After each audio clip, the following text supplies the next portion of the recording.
মহৰ পিঠিত উঠি আজি আমি মামাৰ ঘৰলৈ যাম। হেল্ল' মই নিশা। 4 লেনৰ খলা বমা ৰাস্তাৰে টেম্পুত উঠি সাজি কাচি হাতত টোপোলা লৈ মই লালোঁ মামাৰ ঘৰলৈ। মৰমৰ ৰংঘৰটো পাৰ হোৱাৰ পিছতে মই পালোহি শিৱসাগৰ টাউন আৰু তাতে উঠি ল'লোঁ আন এখন গাড়ীত। উফ কি যে গৰম।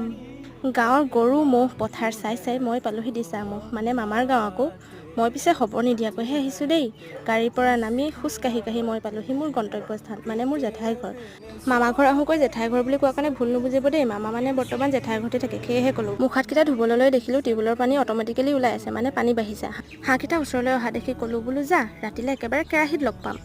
তাৰপিছত জেঠাই দিয়া বেকাৰীটো টপক কৰে মুখত ভৰাই চাহ কাপৰ লগতে তাকো পঠালোঁ মোৰ পেটলৈ বুলি। চাহকাপ খাই বাহিৰলৈ ওলাই আহি দেখিলোঁ মা আৰু মামীহঁত গছৰ তলত বতাহ খাই বহি আছে। মামীয়ে ক'লে বোলে যা অলপ ফুৰি আহ। সেয়েহে মামাৰ ল'ৰা আৰু বোৱাৰীক লগত লৈ ময়ো আহিলোঁ ফুৰিবলৈ বুলি।